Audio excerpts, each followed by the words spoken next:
So we will get started. So first of all, for those of you who don't know me, my name is Bill. I am the president of the Gay Elder Circle.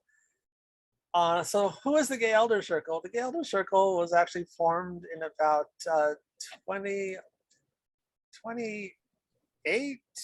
2008.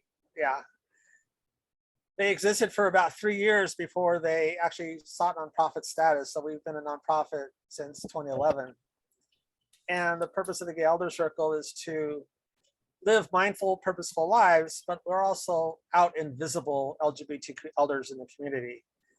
And for gay men and bi men or LGBTQ persons who were rejected by their families, such as myself, sometimes we step in that role of a mentor, and we can, listen to where that person is on their life's journey, and we offer validation and an open ear and understanding. I think some of the best programs that we've done for the Gay Elder Circle is there's a program called Ask the Elders, and there's like anywhere from 3 to 4 of us go to this event, and we talk a little bit about ourselves, anywhere from 3 to 5 minutes. And then it's a total Q&A session with anybody who attends that session. They can ask us anything from, what was it like to be an LGBTQ older adult in days past? Are you out at work? What was it like? What was it like to be out and, your faith, that kind of stuff. And those are the best types of programs I think that we've done. I think one of the most successful ones we did was with LifeWorks LA, Life Group LA, which is an AIDS HIV support group. And they asked us to do and ask the elders panel. And we went back and we told them, but none of us have AIDS. And we feel, a little bit uncomfortable, talking to your group because we don't have AIDS. And they said, don't worry about it. Just talk about being Gay Elder Circle and what you do. And we're like, okay, we can do that. And the feedback we got from the program manager was that was the best workshop for the weekend. So that was really nice. We enjoy hearing that kind of feedback. We have a huge faith network as well. And so that's kind of what we do. So we're out and visible, we're mindful, we're purposeful, and we like to talk.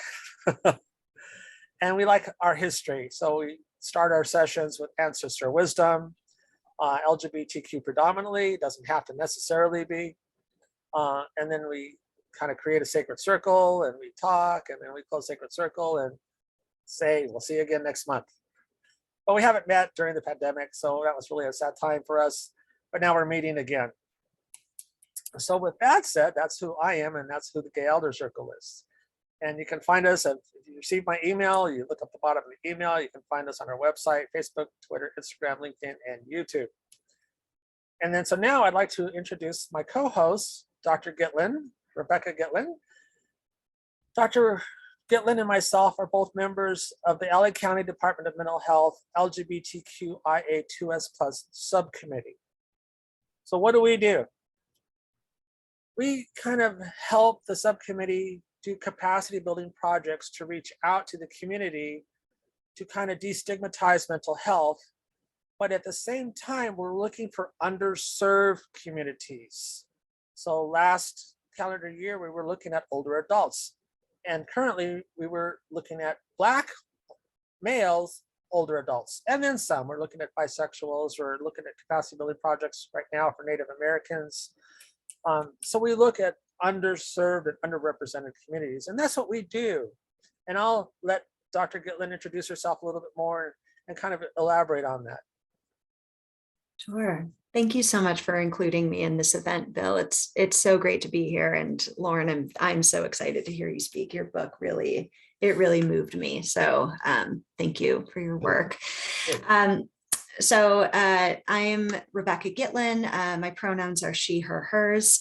I'm a clinical psychologist by training, and since March of 2020, which was quite the time to start a new gig, I started serving as the first ever LGBTQ plus services specialist for the LA County Department of Mental Health. So my very small task, kidding, it's a large task, is to kind of bring the department not only up to the present day, but also really think to the future of how we can take a more progressive stance in providing culturally responsive, affirming, and effective services for everyone in LA County, but particularly our LGBTQ plus family. And so a big part of that work is the group that Bill is such an active member of, which is our LGBTQIA2S plus underserved cultural community subcommittee. So we do a lot of work kind of internally within kind of this huge public mental health department. And we also really recognize that so often government institutions can become incredibly siloed and ultimately kind of detached from the communities that we are wanting to serve and wanting to serve well. And so that is where some of these really powerful and dynamic community stakeholder groups, like the one that Bill is a member of, can be so influential for us. And one of the ideas driving those subcommittees that I find so powerful is really recognizing that community members are the experts on what they need and what's going to work. I mean, I think maybe we all know in here, but if not, I'm going to let you in on the idea that, mental health treatment can look all different kinds of ways. I mean, our kind of Western view of psychotherapy and psychiatry is just that. And there are so many other ways of thinking about wellness and recovery and resilience and connectedness. And all the things that make us feel whole and make us feel fulfilled. And so the capacity building projects that Bill is talking about are ones that are formulated by members of the community, funded by the Department of Mental Health, and then they are implemented by the community for the community.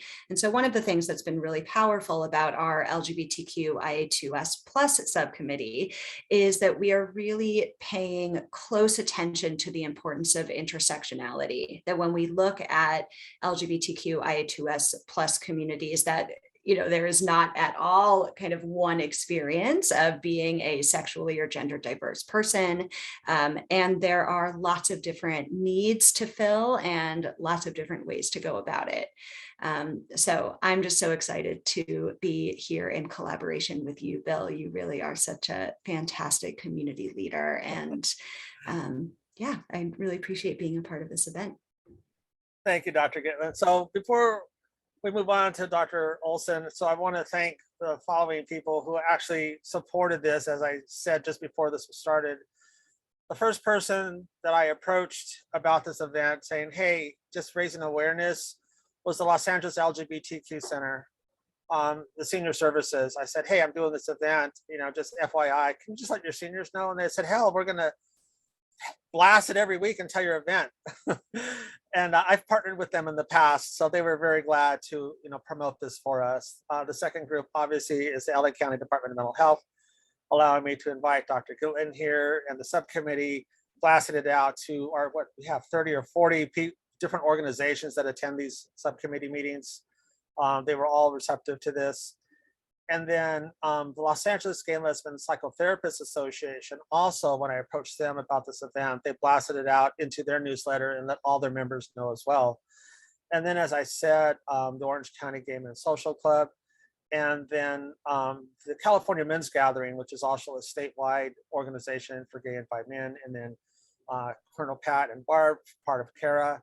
So all these organizations, put the word out for me and blasted it out to all their membership. So really received a nice, diverse support from all these different organizations, LGBTQ and non-LGBTQ. So with that said, we're going to move on to Dr. Olson. If you caught the preview, I've known Dr. Olson for a while. We've been internet friends since his first book finally out. I just love his writing and his candor. I've learned a lot from Dr. Olson. We're friends on LinkedIn. And I read his, whatever he posts, I read it and take it in and digest it. And then in October, he offered me an advanced copy of his new book, No More Neckties. So I read that way back in October when he offered that to me. So I was really, really glad to read the follow-up. And so with further ado, I'll let Dr. Olson introduce himself a little more, and then we can move on. There you go. Okay. I'm Loren Olson. I'm a 79-year-old gay psychiatrist, and I'm coming to you from a cheesy hotel in Missouri, where I'm working as a psychiatrist this week at a hospital here. I continue to practice psychiatry, and I started writing when I was about 60, I think, when I began to have my career plateaued a bit, and I began to think, what am I going to do with the rest of my life? And so that was what led to my first book coming out. I'm a father and a grandfather. I was married to my wife for 18 years, and I've been with my husband, Doug, for 36 years now. And I always tell people that I've been gay for half my life. And of course, we all know that that's not the way it works. But the first half of my life, I was the Q meaning questioning. I couldn't figure out where I was. Well, I would ask you, have you ever lived the life that you were expected to live rather than the life that you were meant to live? And that's what I'm going to talk about, how fitting in is not really belonging. I went through that process myself. I was so sexually naive. I was a 23-year-old virgin and didn't know much about anything when I was in medical school concerning sex. I've kind of resolved that now at 79. And in many ways, what I would leave you with is that this is the best time in my life. And I am passionate about a lot of things, and I think it's partly my passion about things that keeps me going.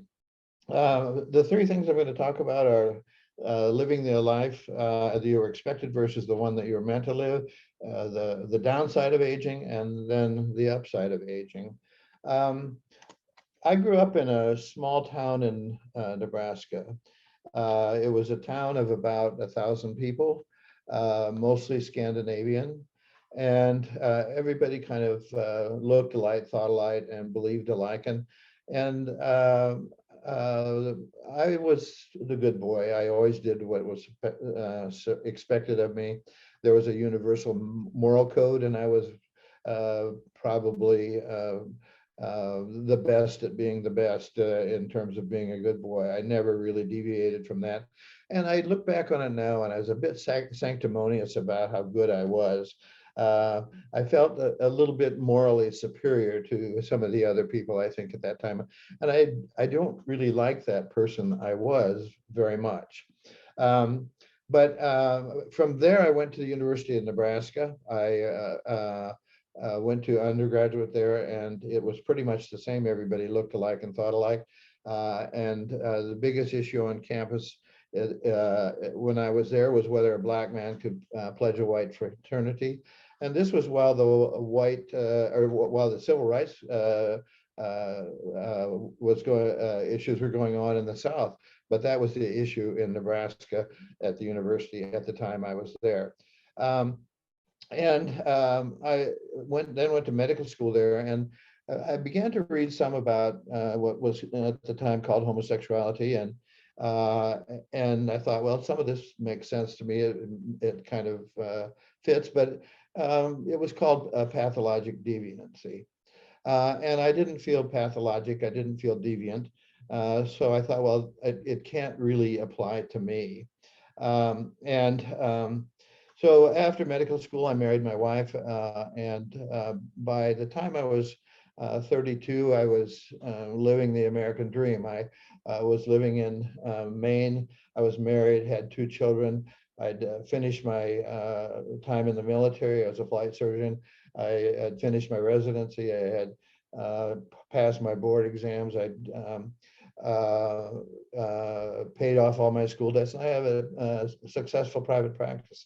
And I couldn't figure out why I didn't feel good. Why was I lonely? Why didn't that make me feel like I was doing good? So it was at that time that I began to explore some by picking up some gay literature and seeing that there was another world that I hadn't explored. And I remember picking up Blue Boy magazine in a bookstore in Brunswick, Maine, where I was living, and turned to the back, and they were places in New York City. And so it was easy to get to New York City from Maine to go to some of these places. I'd go to a meeting down there and I could escape. So the first place I went was to a gay bookstore in Times Square, and this was in about 1973. And they had video booths there. And I snuck into one of the booths, and as I was entering the booth, before I even got in the booth, a kid that was probably about 15 jumped in ahead of me, and he said, "For 20 bucks, I'll do whatever you want me to do." And I got really panicky, and I scared, left the shop, and went and had a double dip Haagen-Dazs chocolate almond chip ice cream cone, to calm my nerves. And so I thought, well, this isn't who I am. So later I came to New York at a later event, and I was just off Broadway. There was a theater, and it had gay movies showing. And I walked back and forth several times before I entered the place, and finally walked in. And when I walked through the velvet curtains that they had, I saw there on the big screen men engaged in all sorts of sexual activity, and I was startled and excited and a whole mix of things, because at that time the only porn that I'd ever watched was on a 16mm black and white projected on a wall in a Navy barracks when I was in the military. That was the extent of my exposure to any pornography. And so I was kind of interested in that. Well, I later returned to New York, and there was a man that my wife and I both knew casually, and he was pretty typically the old flaming gay queen, if there was one. And he would say the same thing. So I'm not disparaging him in any way. He was a hairdresser at one of the large department stores there, and fit just about every stereotype. And so I called him up when I was in New York, and he said, "Yeah, come and meet me after work, and we'll go to dinner." So I called him up and met him there, and he introduced me to Peggy Cass, who was under the hairdryer at that time. Some of you may are old enough to remember her as an aging actress who, even in the process of all that, I could tell that he was trying to impress me and win me over. Well, after he was finished with that, this is kind of what happened as I wrote about it. He suggested we walk back to his apartment on West 57th Street so he could shower and change clothes before we went to dinner. He was a tall, thin man, about 10 years older than me. He dressed in bold, colored, stylish clothes. As we walked, his hands perpetually gestured to emphasize every phrase. He had a dramatic stage laugh designed to reach the second balcony. And he delivered a monologue with an occasional rhetorical question. He touched me as intimately and frequently as the streets of New York City would allow in 1975. I didn't move away from him as he touched me as I would have done before. I wanted him to touch me. And as he talked with his hands, one of them almost always held a cigarette. I was 32 years old, and Ricardo was the only man I'd ever met who lived openly and comfortably as a gay man. Upon his arrival at his apartment, Ricardo asked, "Would you like a cocktail, sweetheart? I'm simply dying for one." As Ricardo mixed our drinks, he inquired, "Did you see my credits for the photo shoot I did for Brides magazine?" And then he laughed, a theatrical laugh, and said, "Oh, you probably don't get that, do you?" So we had a few drinks there, and then we went out to dinner and had a bottle of wine there. And after we returned to his apartment, I had sex with Ricardo 2 or 3 times that night. I'm not sure because it's kind of a blurry memory. But as I reflected on it the next day, I thought, well, now I've done that. It was rather disappointing. It wasn't what I imagined it would be. some fantasies are better than reality. And so again, it was another thing that happened that confirmed to me that I wasn't gay at that time. And then I thought, what am I going to tell my therapist? Because I was in therapy at the time, and I knew that I had to confess. And when I told the therapist, I, of course, did what many of us do and said, oh God, was I drunk? You'll never believe what I did.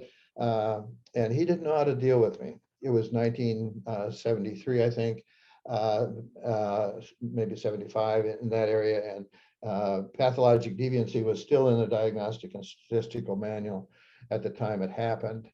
And I think he was extremely worried about what was going to happen to me as a consequence of what I had done. The second thing I want to talk about is the downside of being of our bodies as we age. And I've always been a fat man, and it's kind of redundant when people call me fat.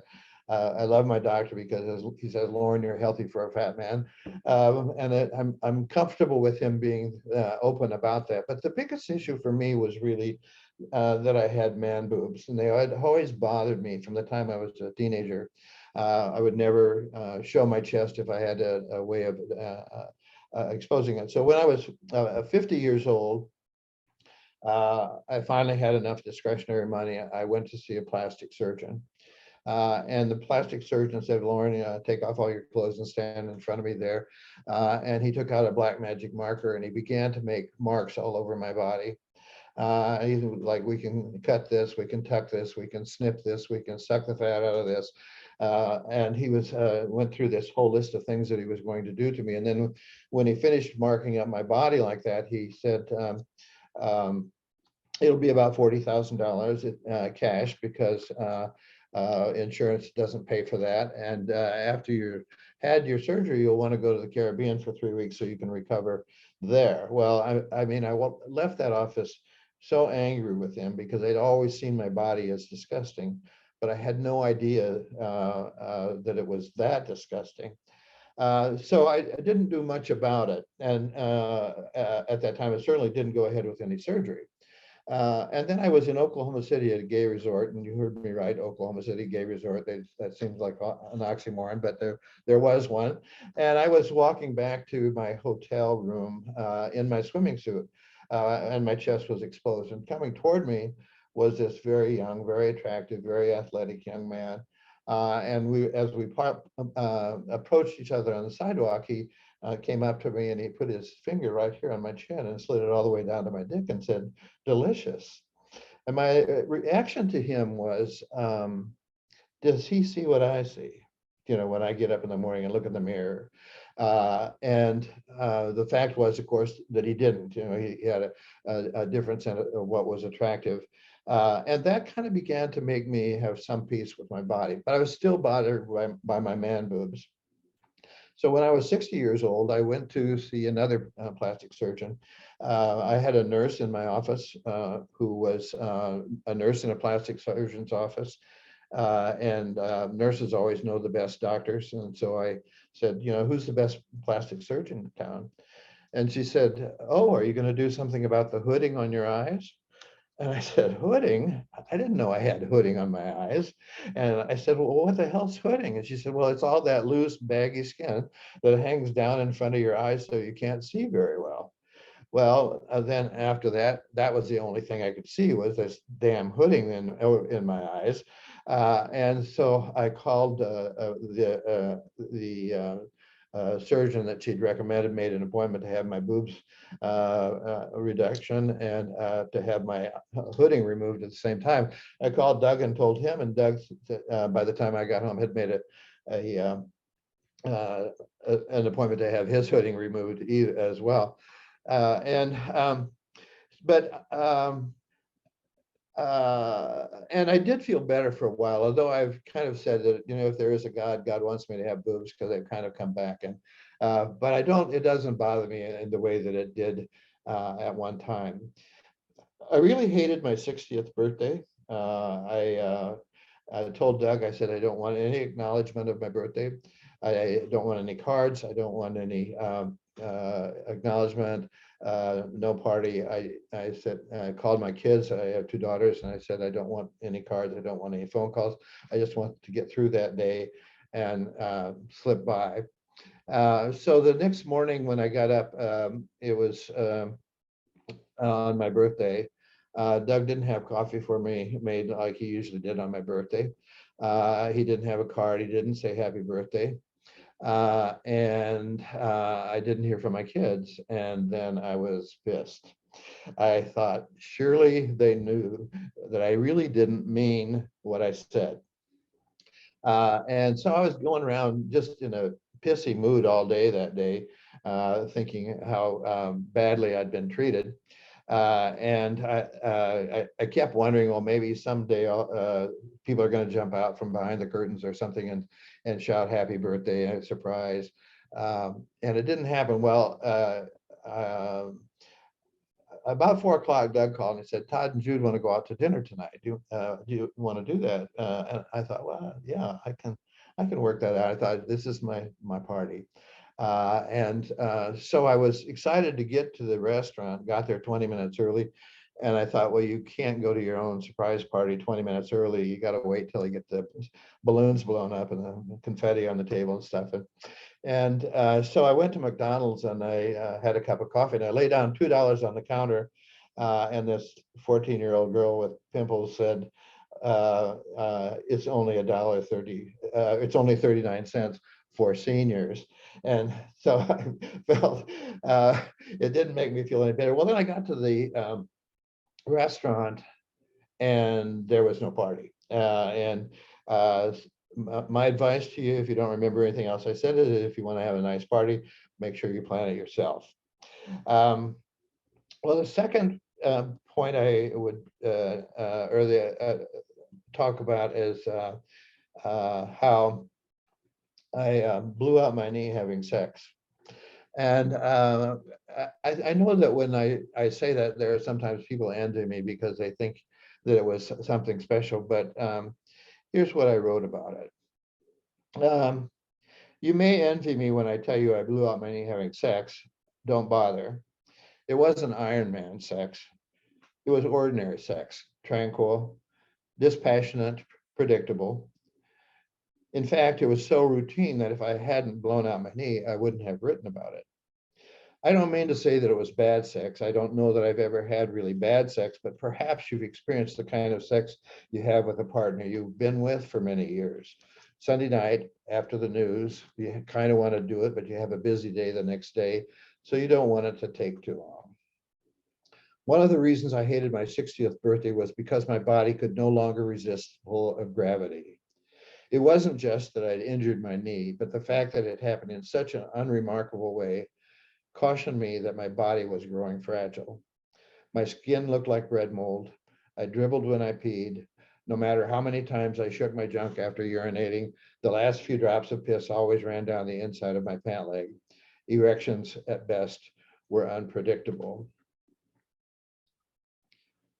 Some of the harshest criticism of old people comes from other old people. We are burdened by internalized images of what constitutes an attractive body. But we also have a picture of how we looked in our heads of how we looked when we were younger, and we can see the differences. We have wrinkles that wrinkle cream can't touch. Our skin begins to look like tissue paper. Our curves start to look like we're a wax figure that came too close to the fire. We don't find others as attractive because we don't find ourselves attractive. Old bodies have more contour, shapes, and curves. Some men even find them delicious, as I found out on my trip to Oklahoma City. Many people, if not most, have some difficulty imagining that old people have sex. I'm 78, I was at the time I wrote that. I'm 78 years old now, and I can testify to the fact that we do. I've grown more comfortable with my aging body, and it has helped me to know that there are those who think a man with a grandpa body is just a ticket. I've had my shoulder and knee joints replaced with metal that sets off alarms when I go through TSA.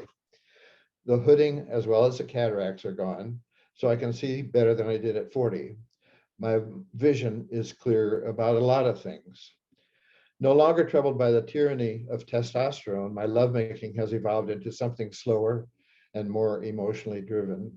But I really wish somebody could solve the problem about the piss running down my pant leg. The last thing I want to talk about is the opportunities that we have when we age, because we all, I think, are familiar with different ways our bodies fail us as we get older. But there are two things that are true as we get old. Our bodies fail us, and we lose people that we love. But and the thing about it is that as we get older, time becomes more urgent. At some point in our life, we realize there are more days behind us than there are ahead of us. And we begin to face the choice, do I want to live the rest of my life the way I've lived the first part of my life? What I'm going to read from you now comes from the chapter in the book called Aging Allows Us to Say Fuck Off. Older people are happier and have better mental health. What I learned from Don in Houston was that we can measure time or we can experience time. Until I got old, time always had a sense of urgency. What time is the next meeting? When is my next appointment? I was always busy, and in America, busyness is a badge of honor. I was measuring my time. For me, time still carries a sense of urgency, but the urgency has transformed. Now the urgency I feel is to experience every moment and not to waste any of the time that remains. Growing old gives me permission to say fuck off. I refuse to do what I thought I should do just to meet others' expectations. I stopped going to cocktail parties to network with people I didn't like. I stopped wearing neckties, which is where the title of the book comes from. I promised I would never sit through a boring meeting or a lecture again. I discovered that whom I dined with was more important to me than what's on the menu. I moved things from, from my bucket list to my unbucket list. I began to enjoy sex and slow time and see it as a time for physical and emotional intimacy. I deconstructed my old value system and reconstructed one of my own. Society kind of has a distaste for old people, but the problem is that many of us who are old have adopted that same distaste. We tend to see our current self as inferior to our previous self.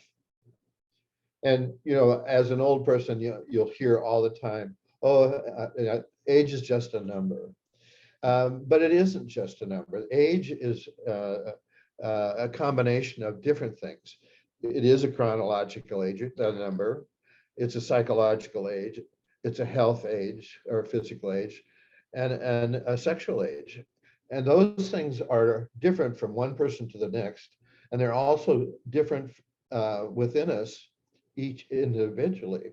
And they vary from time to time. Our age is a collection of all of those things together. Aging causes pain in our lives. There's no question about it. We have pain when we turn 60. We have pain when we turn 70 or 80. We lose people we love. We have prostate cancer and breast cancer. We suffer from other kinds of physical changes. But, pain is inevitable. Suffering is optional. And those pains, we can wallow around in the pain if we want to, and sort of focus on our bowels all the time, or we can begin to look at those functions in our lives that are preserved and how we can best use them. And my mission, I think, is to help older people to understand that we need to have a sense of passion to drive us to do the things that we want to do. Successful aging really is a combination of some measure of health, some financial security, and friends who accept you as you are. So the last thing I want to say is from the last chapter, Life is much more than a series of painful events, although at one time I might not have believed that. I had to find something in the morning to get up for. I needed to learn to believe that I could handle what my life had to offer me. I needed to learn how to forgive and really mean it.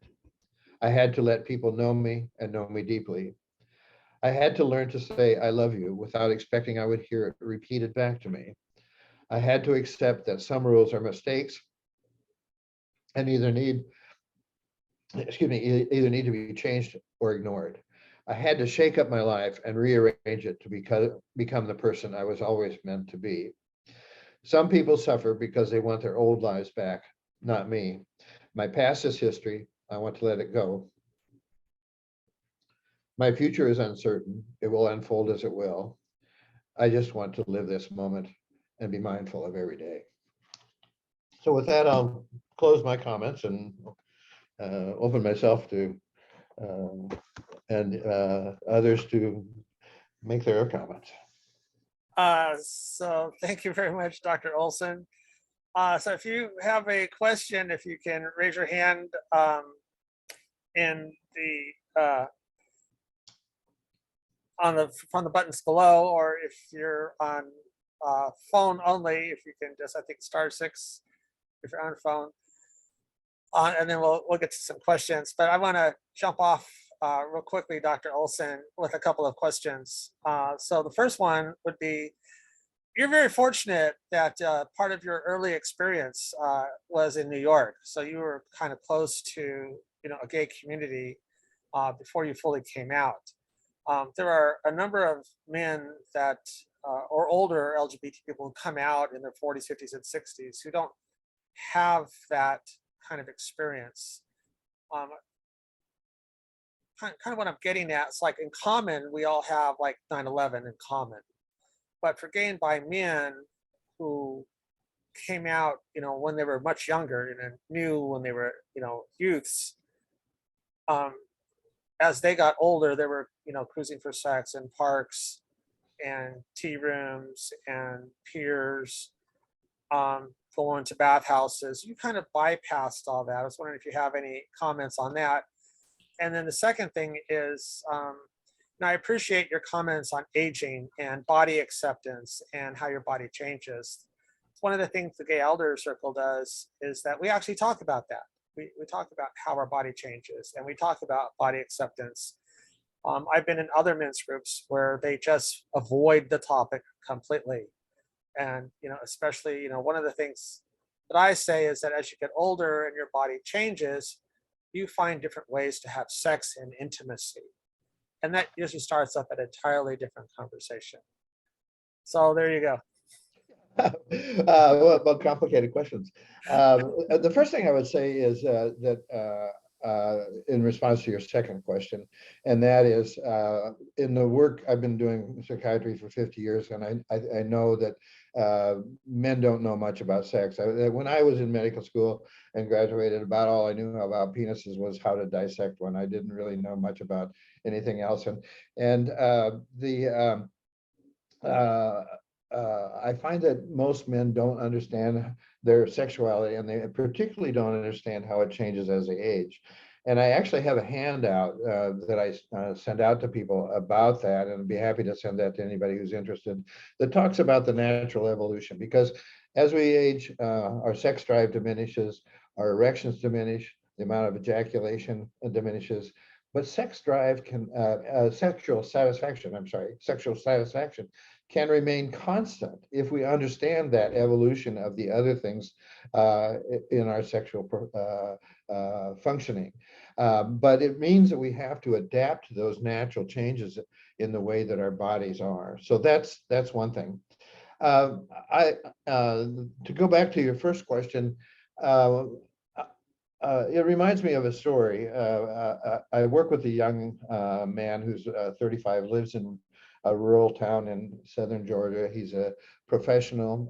He's married, has a child, and he's trying to figure out how to come out. And he said that even though the laws are designed there to protect him, that the judges don't honor the laws down there, and he knows that if he comes out as gay, that he will lose access to his child, and that the community property laws won't be applied by the judges to his.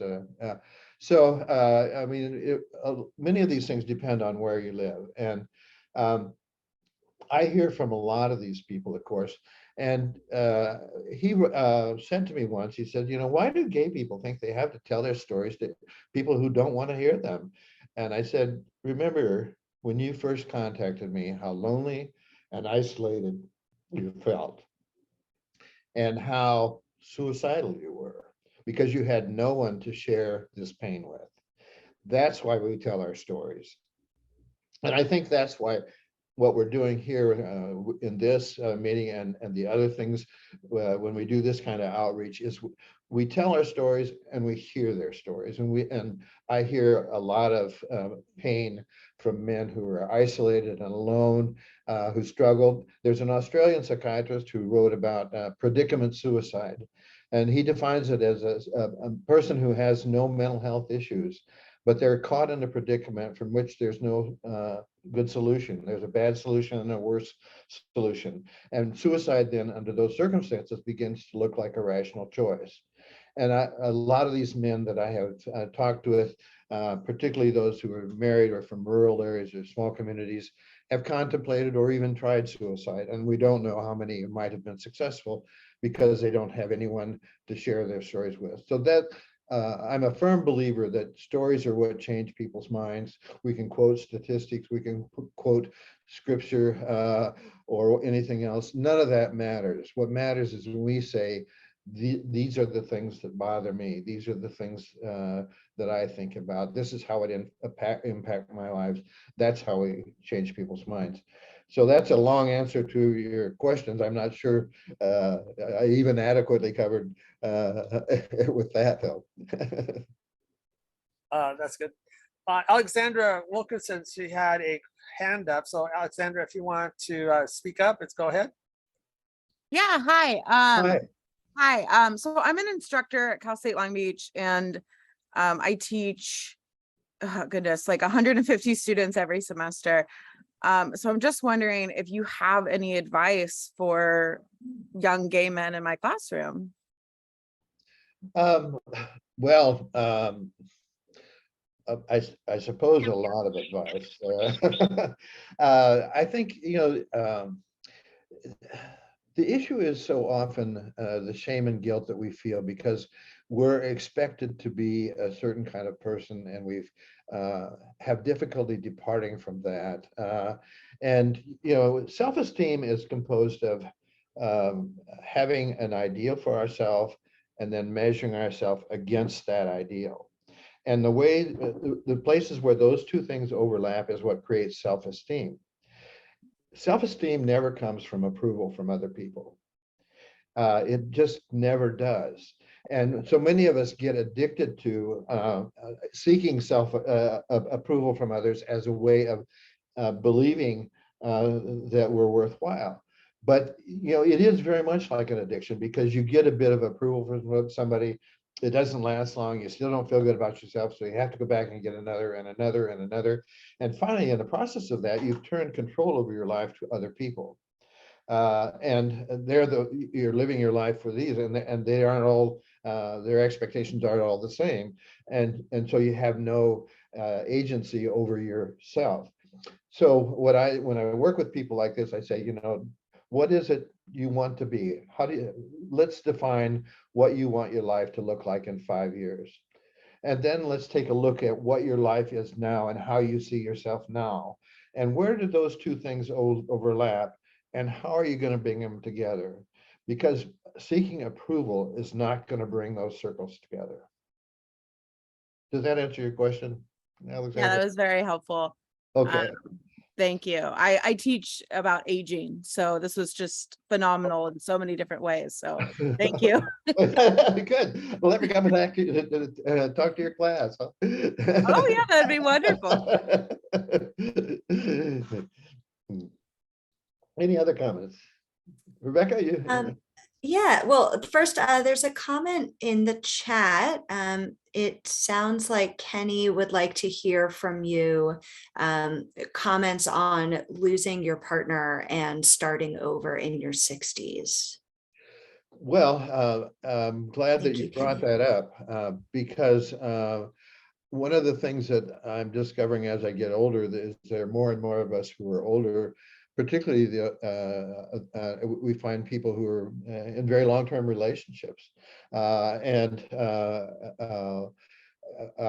know for myself, when I had always, I'm 15 years older than Doug, and I had always worried about how am I going to take care of him when I die. And then we had three couples that were also had an age discrepancy, and the younger partner died in all of those. And then I began to think, oh my God, I might be the one who's left alone.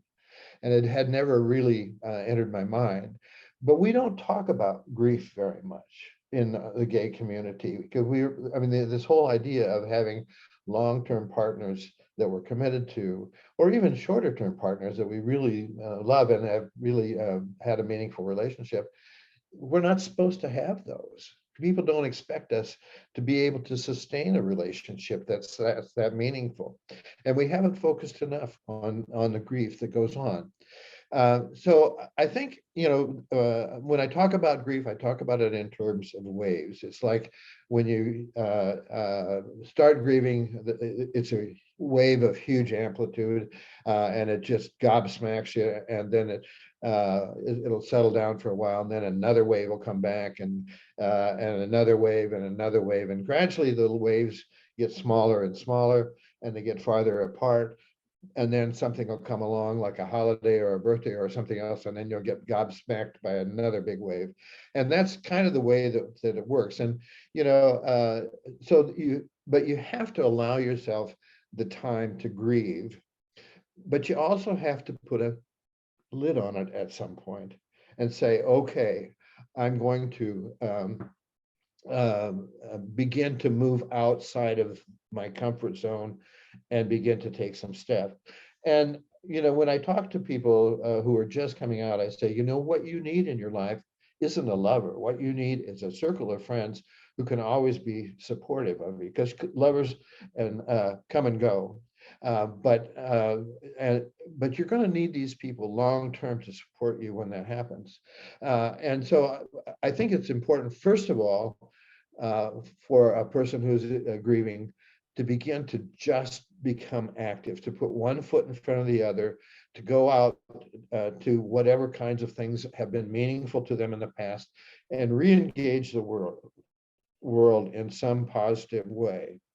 And I'm sure Rebecca, in your work, you got to get people to move, to take some action, and that's what you have to do first. You just have to begin to do that. But you also need some time to grieve, and you can do that in a lot of different ways. But I kind of like to, when people are working on it, I like to say, well, compartmentalize it a little bit. Spend a half an hour a day just thinking about that person that you missed. Write about them, write them a letter, talk to them, go to the gravesite, do whatever helps you to feel like that person is still a part of your life. But then shut it down for a while. And if those thoughts come in during the day, tell yourself, tomorrow I'm going to write about that.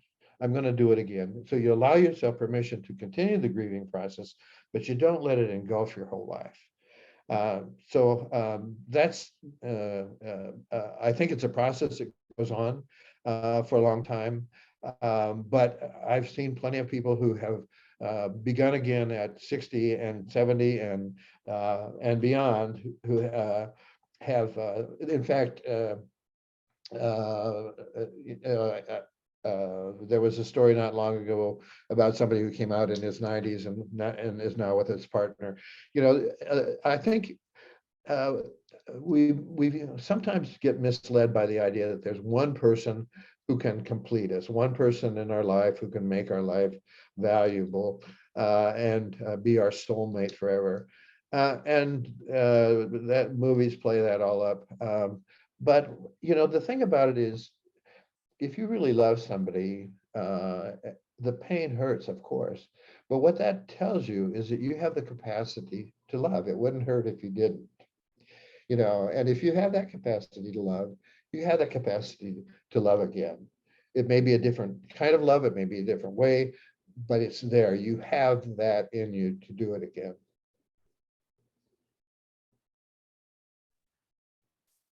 Dr. Olson, so thank you for your insights, especially on grief and death and dying. I completely agree with you that, it's a subject that the LGBT community, in my experience, avoids.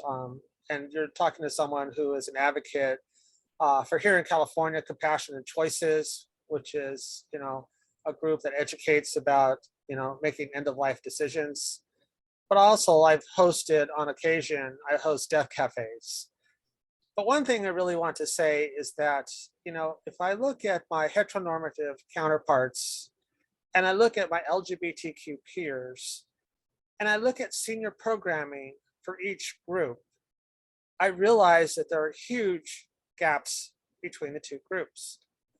There are some groups that may have, like my heteronormative groups, they have predictive, anticipated grief. They are preparing for something, some type of grief. But there is no anticipatory type of grief programs for my LGBTQ counterparts. So when you look at senior programming for my heteronormative counterparts and then my LGBTQ peers, the programming is completely different. They're not growing and learning the same things. And in my experience, for the groups that I network in, I see this tremendously. Part of it, and I'd love to hear from some of the lesbians that are here tonight, for gay and bi men, they have young, youth, teenage, adult, marriage, children, grandparents, children leave the nest. But for some bi men, but mostly for gay men, they completely bypass, historically, they bypass that marriage portion. And there's no children, and children don't leave the nest. So they have this extended adolescence, which I believe causes all types of quality of life, social determinants of health issues, because they're some of them are partying for extended periods of time. But having, seeing these side by sides happening is really, really quite interesting. And I don't see a lot of my non-LGBT counterparts actually having the experience with these nuances or being able to discuss these nuances because nobody's discussing it with them. And I see a hand up from the ladies. Thank you very much. Go ahead. Are you saying that you are calling on us? Yes, ma'am. The lesbians. I know you're both very outspoken. Well, at times, yes. We've been together almost 38 years, and Pat came from a 24-year relationship with a short interim 3-year relationship. So, and we also have almost a 20-year age difference. And we have a lot of friends. Many of them are lesbian. Some have been together 50 plus years. And they and we're starting, I think, now to see and hopefully start sharing the aging issues amongst ourselves, because as you said, there's really not that much out there formally for us. We know there are a lot of senior programs, but they're heteronormatively focused, and we could move into those. We could push our ways in. I think that might be a wonderful thing for everybody if we did show up and say, we exist here too in this space. We have long-term relationships. We have the same issues.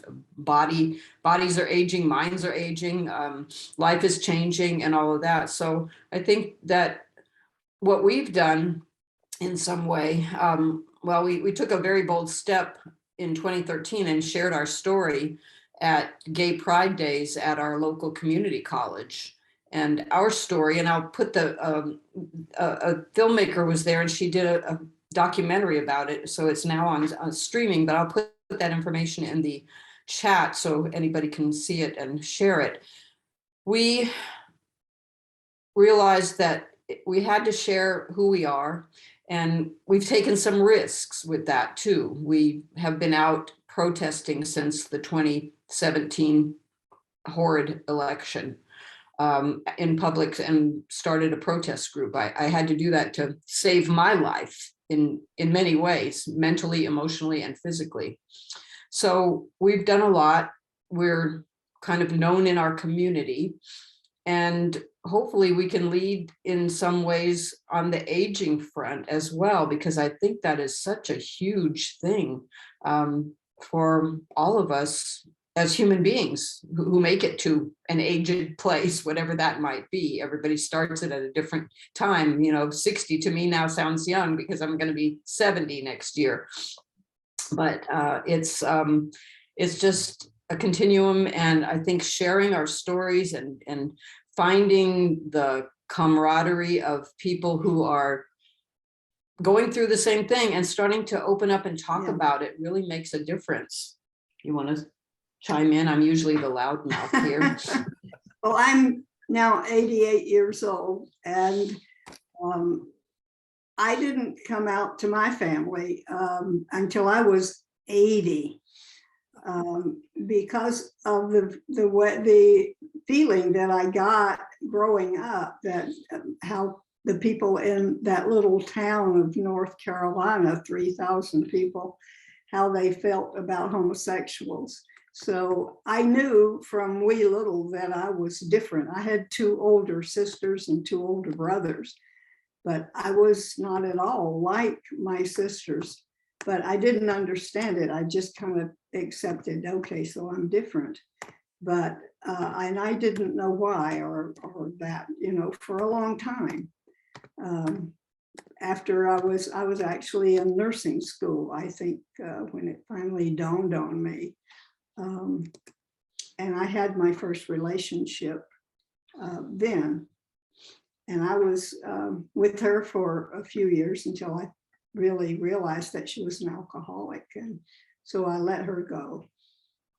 But I've had other relationships, but I had the 24-year relationship, and then she left me for someone else, and that broke my heart. But I had some therapy, and after about 18 months of therapy, I went to a party and I met Barb, which has been the best thing ever happened to me.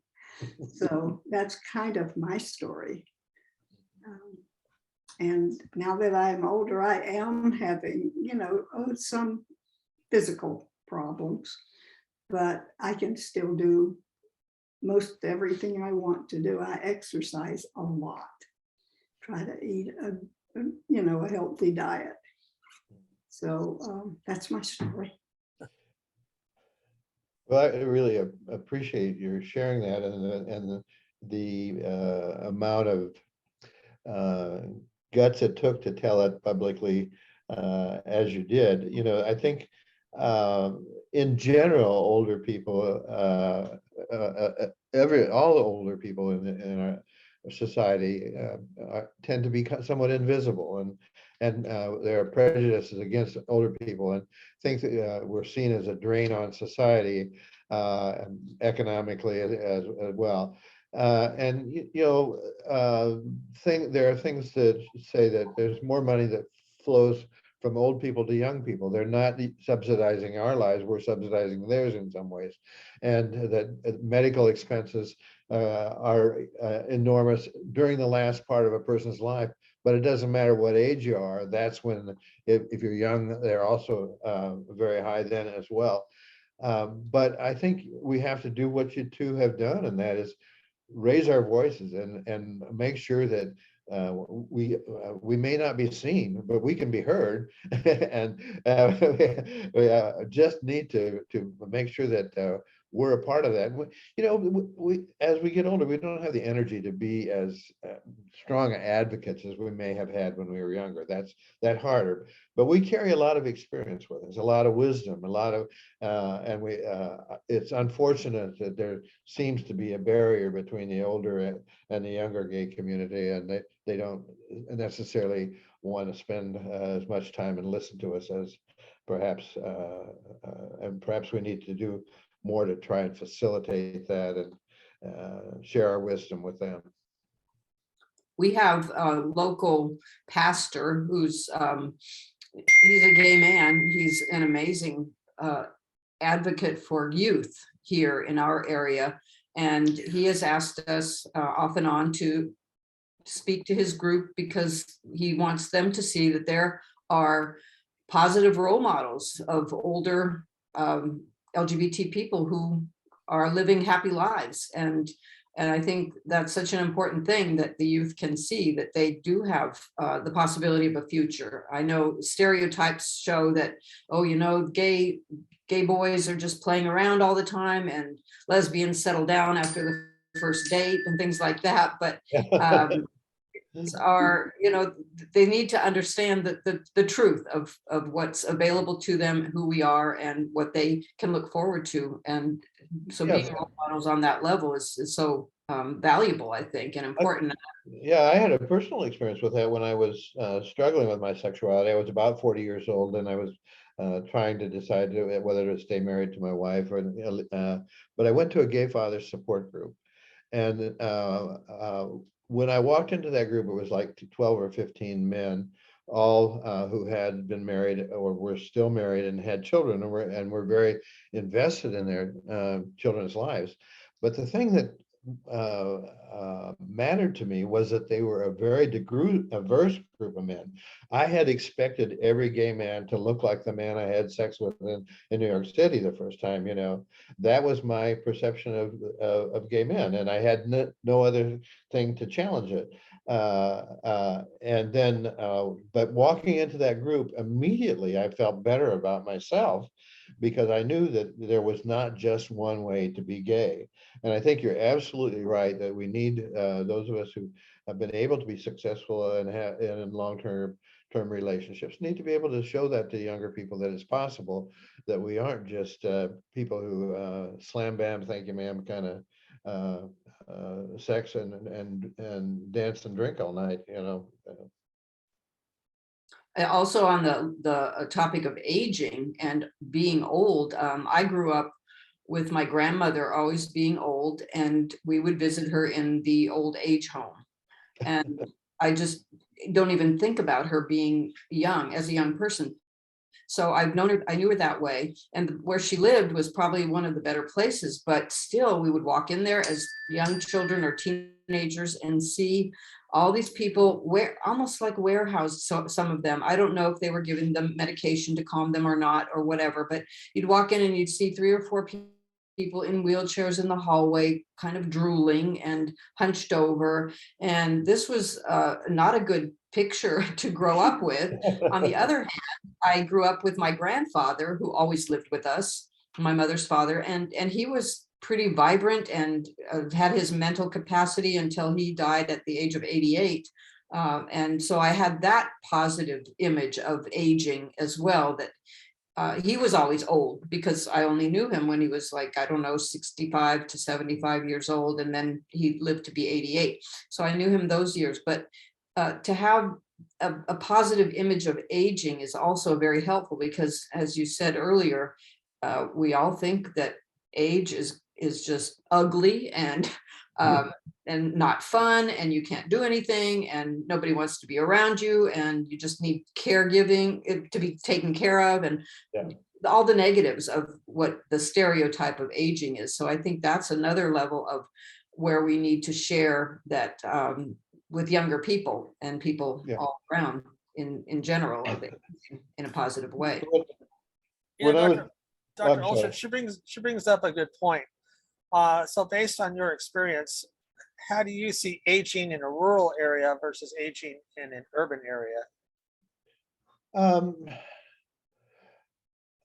Well, I think, there does, it tends to be more collective support in a small area or rural area, a small community where people kind of look out for each other. Um, I have written about that in this book. With my brother was a quadriplegic, and the family received a great deal of support from the community in that respect. And I remember once talking to my pastor and said, I hate living in a small town. Everybody knows your business. And they talk about it. And he said, but the issue is that when people know your business, they also are there to help you when you want to. In a larger city, it's difficult. People are more mobile.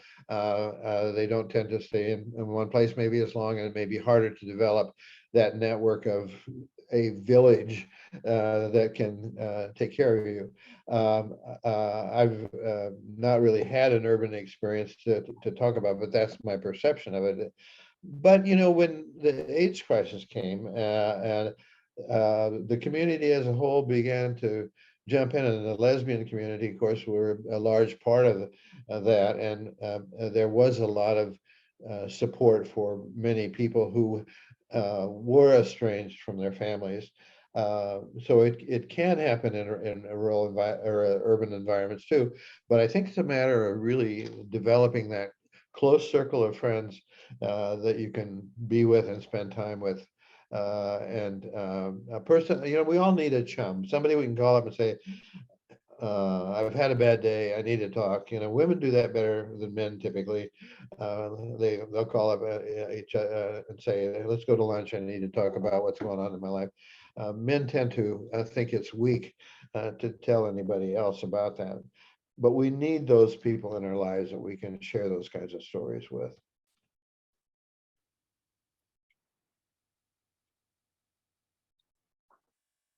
And then, Loren, go ahead.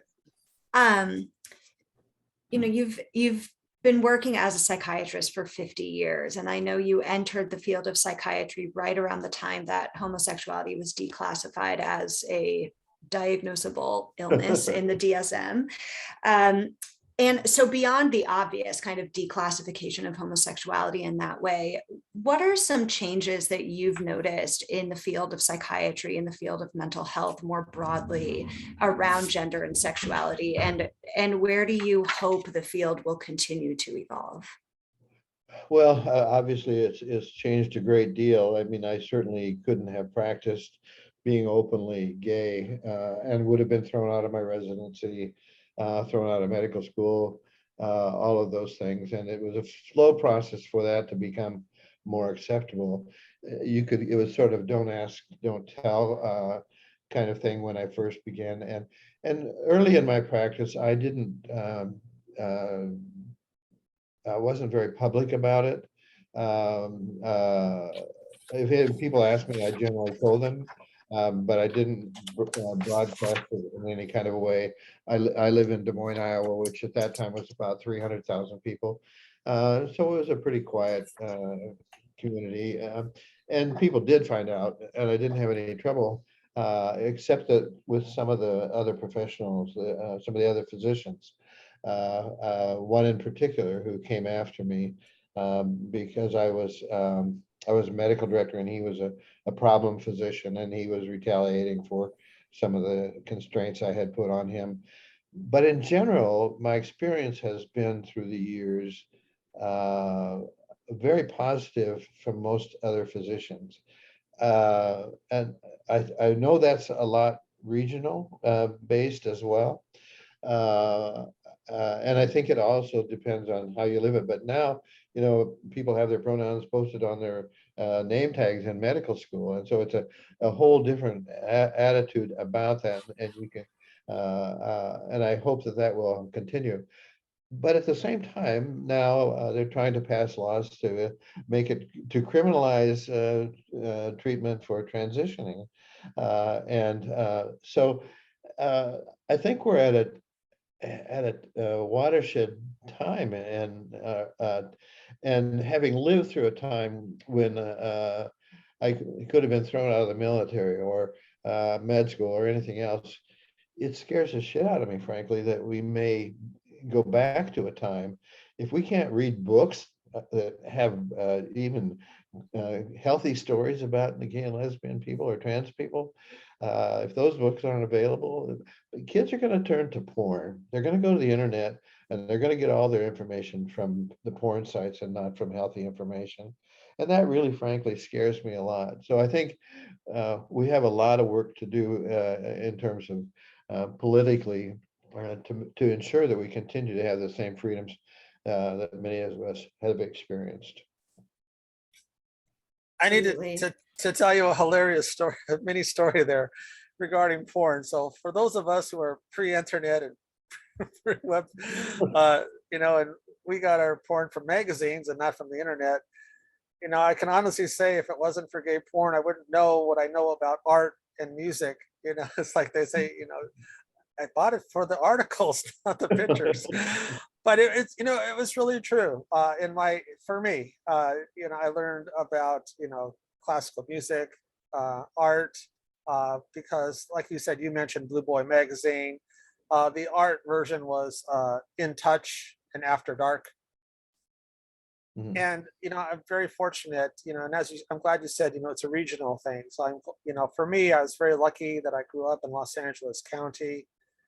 I had Hollywood and West Hollywood, an hour's drive away from where I lived at the time.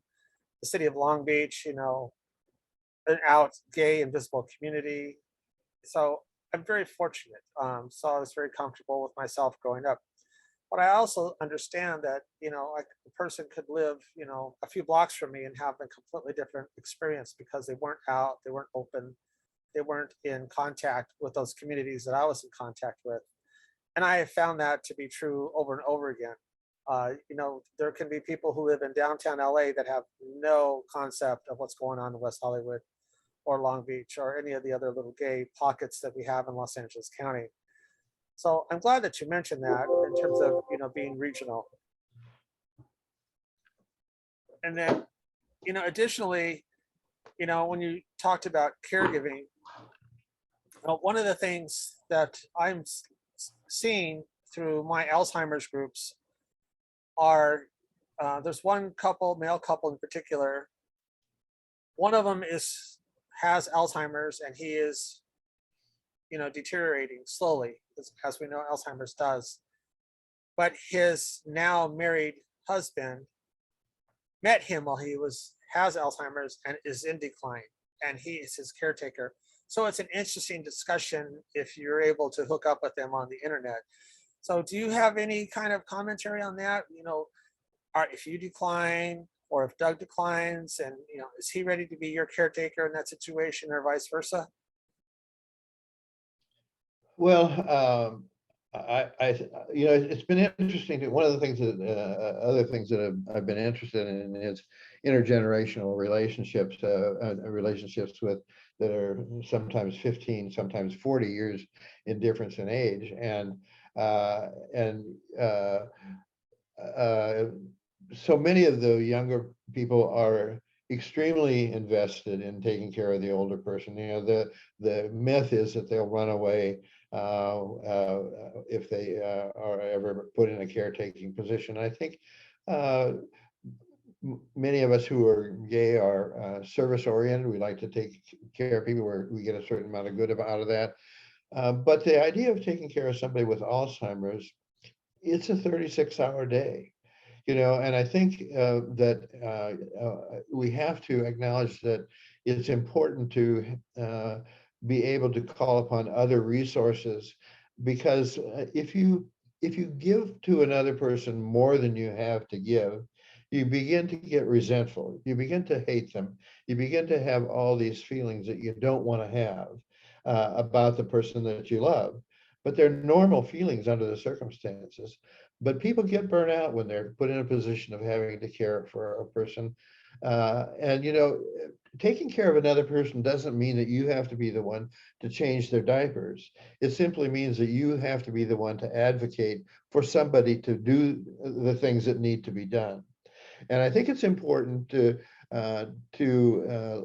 give people permission to take time out and take time away and feel okay about that. We talked sort of around the issue, but I think a lot of us are going to, at some point, going to have to face going into nursing home care and finding a nursing home that can be supportive. It can be very difficult. Woody Baldwin was the founder of a group called Prime Timers, which is the older gay men's group. And he was in a very, very nice facility in Austin, Texas. And I went to see him. He had 24-hour care. And we had to convince the caretaker to leave for a while so I could visit in private. And he said, I can't even make a dirty phone call here. He was 95 years old, and he lived in this facility that had wonderful care, but at the same time, he couldn't be himself. He couldn't have pictures of his partner out. And how much of this was a fact and how much of it was his perception, it's hard to know. But if you look at a lot of the care facilities, many of those people are immigrants.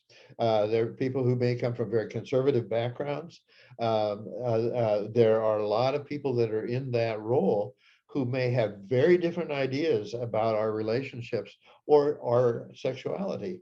And it can, I don't think any of us, having lived a more open life, want to go back into that, being a more closeted in the lives that we live. But it may be necessary, in some ways to do that. We've just lived through this terrible pandemic, and Doug and I had made a commitment, that we were one of us was going to die in the other person's arms. So whoever went first was going to die in the arms of the other person. But that pandemic scared the shit out of me, frankly, because of the idea that I could be in the hospital and he could, surrounded by hazmat uniforms with no contact with anybody that I love, Doug or my kids, or even my ex-wife, who I still have a good relationship with, that none of those people would be there with me. And, old people don't worry about dying. We worry about how we will die. We know that death is a reality, and we know that it's we're going to experience it. And our concern isn't about our fears about that as much as a fear of what the circumstances are going to be in which we take our last breath. I'm glad you mentioned that, about, the prime timers and Mr. Woods. I met him once a number of years ago, and there was a few weeks ago, and I'm saying this to everybody, not just yourself, Dr. Olson, but to everybody. A few weeks ago, there was a national virtual conference call for the National Ombudsman Association, specifically dealing with LGBTQ older adults in congregant, long-term care, palliative care, assisted living facilities. And what is the role of the ombudsman for the LGBTQ older adults? And secondly, I'm working with my SAGE roundtable that I meet with monthly. We've had Lambda Legal come and talk to us about, if SCOTUS overturns marriage equality, what are our options? And going back to what Dr. Gitlin said about, I think it was in 1974 when homosexuality was removed from the DSM. But prior to marriage equality, and anybody who remembers that time in the 1950s, the 1940s, the 1960s, same-sex couples adopted each other. They didn't get married. They formalized their relationships through adoption. So one adopted the other, and that's how they dealt with inheritance and got around that. So one solution, if SCOTUS overturns marriage equality, is to go, what they call, Lambda Legal's calling papering it up. And if you have children involved, to make sure that both persons in the relationship have adopted the children. Do everything you can to protect yourself on paper. So, these are conversations that I'm having with my network that I'm not hearing, beyond that network. My local LGBTQ centers are not having these conversations. some of my LGBTQ groups are not having these conversations. So what is your comments on that, Dr. Olson? Well, I went through some of those kinds of questions before Doug and I decided to get married, and I think at the time we got married, there were like 1,200 laws on the books in Iowa that were impacted by us. That we, and when you and to try and create a paperwork that can resolve all those questions about ownership and inheritance and all those kinds of things is extremely complicated. And so marriage for us not only meant a public commitment to be in each other's lives forever, which was very important, but at the same time, it took away all of those kinds of issues that we had faced. One of the things, of course, was having to travel with a power of attorney so that you knew that your partner could sign papers if you were hospitalized, instead of trying to find a family member who may not agree with what was going on. Those were complicated issues during that period of time. We saw that a lot during the HIV epidemic, where a couple would have an understanding of what was to happen, but the family had custody, basically, of the body, and they decided how the funeral was going to be held and how the body was going to be interred. So there are some horrible stories from that time. I've only think talked to one or two people about who have been through the adoption process, and I know that it has happened. It's sort of a weird thought to me in a sense, but getting married as a gay man was a weird thought to me at one time too. So the idea that it was even going to be a possibility, if that's what's necessary, I think that we will pursue it. On the other hand, we know that they will make laws against adoption as well, if it comes to that. I mean, these people, it's a cultural issue. They design these things as a way of keeping their base motivated. They create a sense of fear that motivates their base. And so whatever it is we do, they'll come after us in some way or another, just because it aids their positions. So thank you, Dr. Olson. So we're going to give an opportunity here for other people who haven't had a chance to ask a question. If they want to ask a question, we definitely have a little more time. I don't want to impose too much time on Dr. Olson. He is in a 2-hour time difference between us and him. Well, I'm open to staying up late, which means anytime past 10. While folks are maybe thinking about their questions, I just wanted to relay some things to you from the chat, Loren. So Casey said, thank you for highlighting, once you have loved someone and have been in a committed long-term relationship, you have the capacity to love again. And I will say in reading No More Neckties, that that message was really clear and just very, very powerfully conveyed.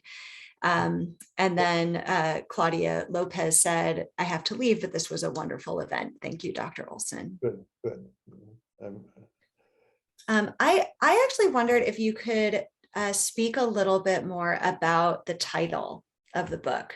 Why No More Neckties? Well, actually, it went through several iterations before it became the title. The working title for a long time was Fitting In Is Not Belonging. And a lot of people connected with that idea, but it didn't seem like a particularly catchy title. Then it was just one day that this whole idea of No More Neckties popped into my head. And as I mentioned when I was reading from the book, it was at the time my mother died. I decided that I was not going to go to any seminars. I'd been through enough those kinds of meetings. I wasn't going to go to cocktail parties with people I didn't like, and I wasn't going to wear a necktie, and I haven't. But then it became a kind of a metaphor for the idea of throwing off expectations. And I liked the image of the man with the ripping open his shirt, and initially I did research on the cover, and there were so many pictures of men ripping open their shirts that it became it was very trite. So then I decided to just put the picture. A friend of mine actually posed for that, and I just took it, put it on my computer and traced around it. And I said, "Well, what about this?" And then somebody said, "Yeah, they really liked it, but it needed something else." And that's when the idea of the butterflies came out. I don't know if you can see the book, but the butterflies then were to show the revealing of the secrets and the intimacy and all of that. And I said, be sure and put one black butterfly in there, because I wanted to sort of represent that there were dark secrets here as well as happy things that came out. And that's the way the cover evolved and the title evolved. And thanks for asking me that. I'm proud of those things, because but you know, that process is much more complicated than you think to come up with something that you think is going to work. So what is your most significant memory since coming out and writing 2 books? Oh, wow. Most significant. I have 2 that come to mind.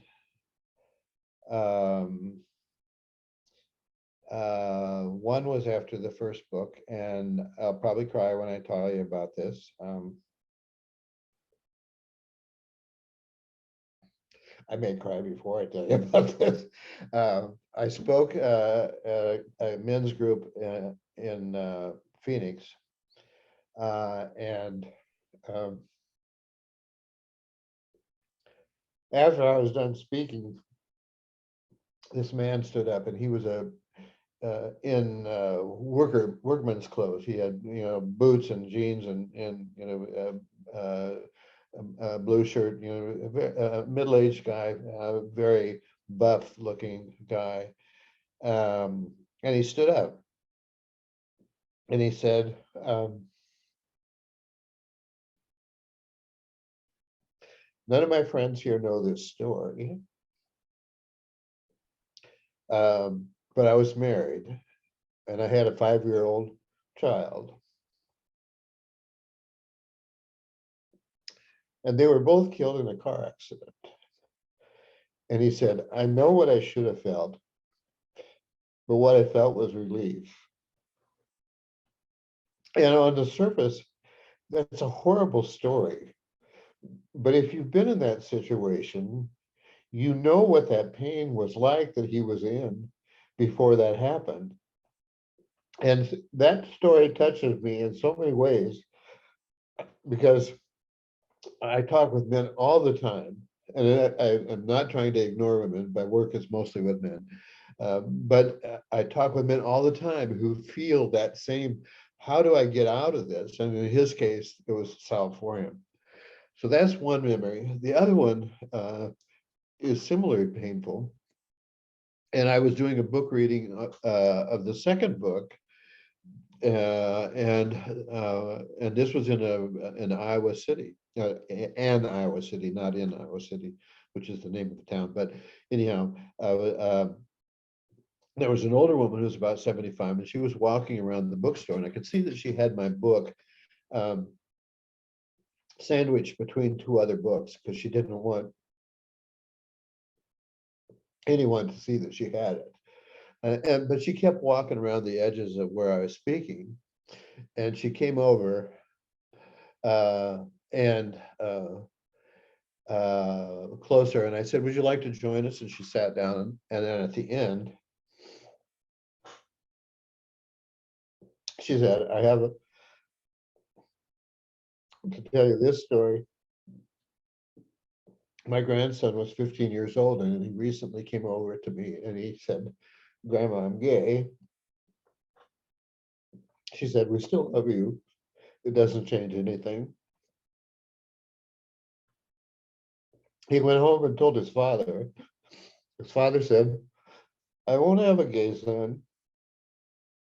And my grandson went out and shot himself. And I think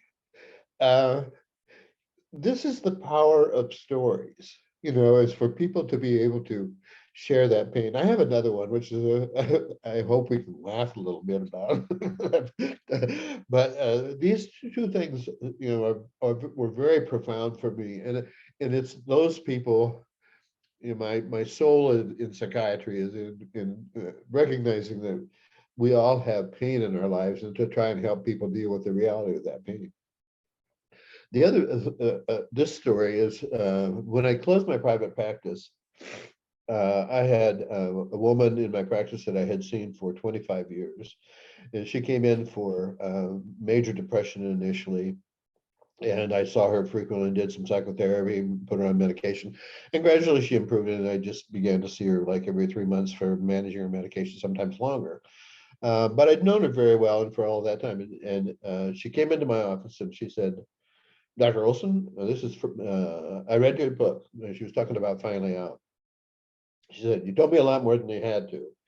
And why did you do that? And I said, well, I thought I needed to make myself be a real person to peace. So we went through the process, and those of you who do mental health work know that there is a process you're supposed to go when you're terminating with the patient. And this was a long-term patient, so it took a while for us to work through and talk about some of our experience together. And so we went through the process of saying goodbye. She got up, walked over to the door, had her hand on the doorknob, and when we talk about doorknob stories, this is the real doorknob story. She had her hand on the doorknob, and she turned to me and she said, Dr. Olson, I've always thought I was a lesbian. So after 25 years of seeing this woman, her most powerful secret, she had never told to me until she had read my book. And the things that I told her more than she needed to know. I guess I could go on and on, I suppose, about stories like these, but I think psychiatry is a calling. You don't choose to go into psychiatry, it calls you. You get pulled to do it. And I think you get pulled because you understand what emotional pain is like, and you can identify with it, and you want to help other people to deal with theirs. And so it's been a blessing to have had a career that I love as much as I do. That's why I'll be 80 pretty soon, and I'm still doing it. But I question how much longer I can have that edge that I need. But it's been a very satisfying and rewarding career in many ways. And the work I've done around the books, I love hearing from people who've read it, or that I've talked to, or maybe have known me even casually. And many times that prompts me to write the things that I write in the essays that I publish. So with that, I'd like to say, if any of you want to write to me, I'm happy to hear from you. And if you want the handouts, my website is nomorenecktiesbook.com. And if you contact me through that, I can send the two different handouts that I have about one, men's sexuality across the lifespan, and the other is on age gap relationships, the myths of age gap relationships. I'm happy to send those to you. And as I was preparing for this and thinking about it, I thought, well, I think we need to I need to begin to write the 10 myths of what it means to be an older gay person too, and sort of make bullet points about the misconceptions that people have about who we are. We have such a short attention span. Reading a long article often doesn't work, but I could do a bullet point pretty quickly on the things that we've talked about tonight, and do some work around that. Thank you, Dr. Olson. I think, for my community health work class, we had one assignment, it's about mentors and role models. And I was really excited to see how my classmates were going to respond to that question. And surprisingly, no one in my class chose a movie star, a celebrity, a music star, they all chose parents, grandparents, friends, cousin, uncles, aunts. I was really touched that there was no celebrities or music stars or anybody chosen. And the reason I mention this is because of your comments on older adults and stuff. I was well read when I was much younger. I don't read as well. I still read just as much now, but just it's all technical and academic. But for myself, my role models were older men, and by that I mean, I was reading Walt Whitman, and other gay and lesbian literary figures were my role models. That was kind of my disappointment, though. Sometimes when I interact with younger LGBTQ people, is they know their historical figures, but they don't know them as role models. They know them through Gay History Month. And it's great that we just had the MTV Music Awards, and they had Little Nas on there, but I don't see him as a role model. He's very out, he's open, he's visible. But when you look at someone such as Colonel Pat as a role model for younger people, someone such as yourself, Dr. Olson, and even members of the Gay Elder Circle who have done work in the community. And as we say, we are tribal in our community and doing all these kinds of modeling and adulting for younger people. So thank you for your comments. Definitely appreciated by me.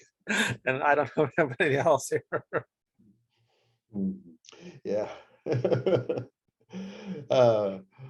Well, it's been a pleasure to spend this time with you. As I said, my urgency of time now is to spend moments like this with people like you.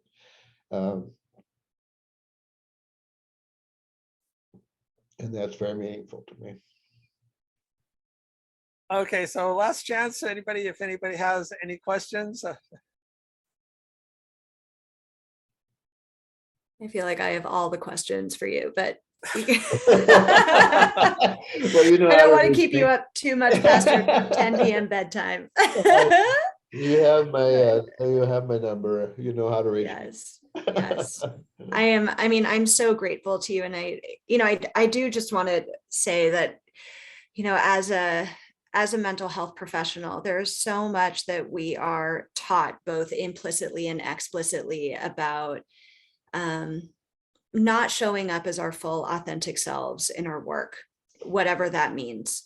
And it's interesting. I certainly never felt the threat of being expelled from my graduate program or not getting a job for being a queer person. And I was also pretty explicitly told not to bring that into the therapy room. And I do think that has changed. I think in part as I've kind of become more confident and established in my career and my position, but also I think just the field is changing in that way.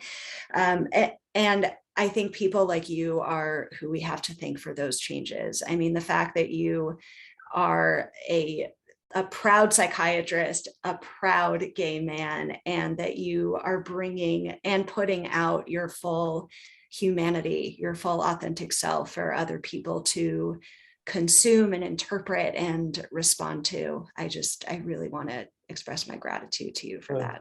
That's very kind. I appreciate that. And when I was in my residency, we weren't even allowed to have a picture of our wives. I was at the time I couldn't have anything that would show anything about my personal life.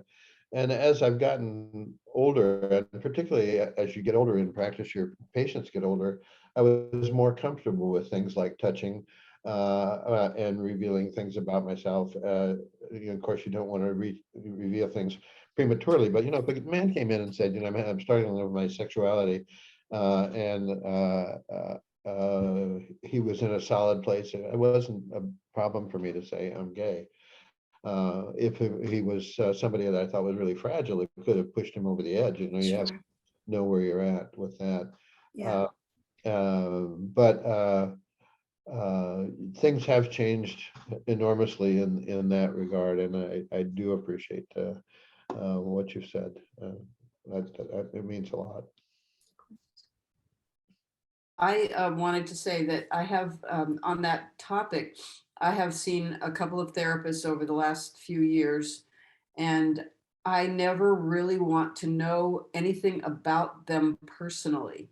I just want them to know all about me. That could be a whole nother issue we can talk about. But I really feel that I'm there to get the feedback from them about my situation. And the more I know about them, the more judgment I find I'm making about them. And it takes away from what I need for myself. So that is just where I come from. And I've noticed it. I've seen a therapist now for the last year and a half. And every once in a while, she'll drop a little clue, like she and her husband went to San Francisco after I said we went to San Francisco, and don't tell me that. Don't tell me anything. Just hear me.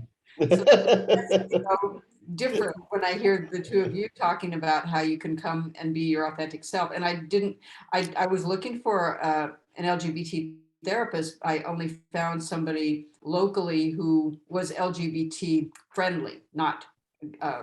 LGBT themselves. And that was okay with me.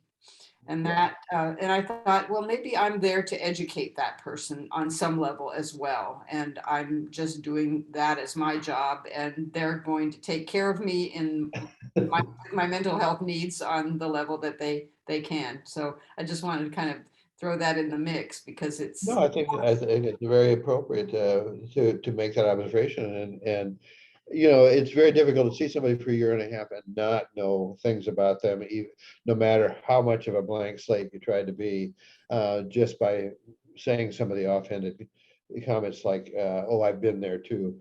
It's hard to avoid that altogether.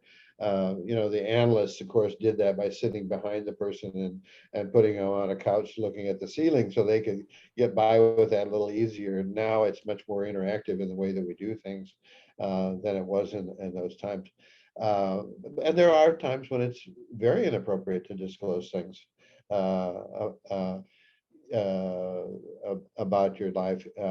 That hopefully those are issues that a person resolves in their training and with good supervision, and knows when it's right and safe to reveal things and when it's not. But the therapy shouldn't be all about the therapist. That's for sure. I'm making sure of that.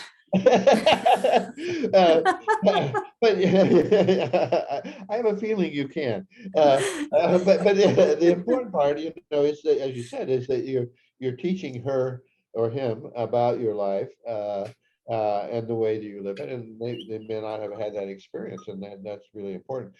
One of the scariest parts about writing a memoir is telling secrets and knowing how far to take them. And there was a time, and some parts of the book are very personal, and I really wondered if I would ever be able to hit the send button on that. And I probably could not have written some of that earlier in my career, because there were things that I wouldn't have wanted anybody in my practice to know about me. But the things I chose finally to write about were things that I know that other people have been through and struggled with. And so I chose to reveal them, knowing that I can always run and hide and retire. Dr. Olson, I wanted to say thank you to you for all that you have shared this evening. I'm a retired United Methodist pastor, and I'm gay. And of course, many of the same issues that you described. I'm 82 years old. Many of the issues that you described, I could relate to exactly. The fears of coming out, what would happen to me, would I lose my career? I was married for 30 years. I have 2 sons.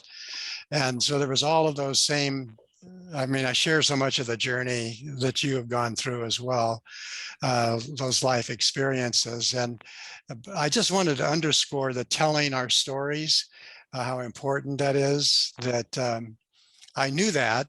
And a part of what I've tried to do is help our denomination, at least out here in Southern California, to become more welcoming and affirming of LGBTQ people.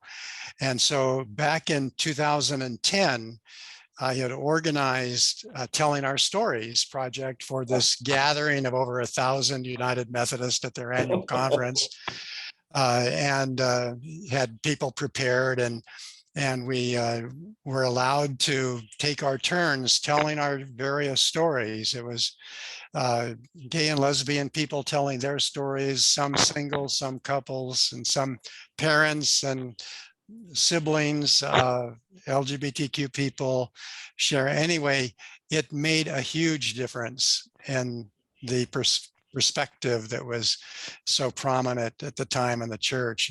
And so anyway, the church has done so much harm in its attitudes. It's been so critical that we share our stories so that people know the harm that they've been doing and begin to change their perspective on how they communicate about this issue and concern. The other thing I wanted to say to Rebecca, I hope you know about In the Meantime organization in you do, very good. It's Of course, yes. okay, for African-American men primarily. Jeffrey King has organized that wonderful program, and it's here in Los Angeles. And so I was hoping you were very familiar. I am indeed. Okay, Yeah, very good. yes. Yeah, good. And thank you, Bill, for setting this up. You're welcome. Thank you, Been Bill. worthwhile. You're welcome, Ed. So Dr. Olson and anybody who may be interested, Ed Hansen wrote a paper a number of years ago, which I have asked him to update, but I'm still waiting for that update. But he wrote a short paper on the gifts of being gay. And I don't know if he remembers me asking for him to update that. But I will share it with you, Dr. Olson, because I think you will appreciate Ed's words.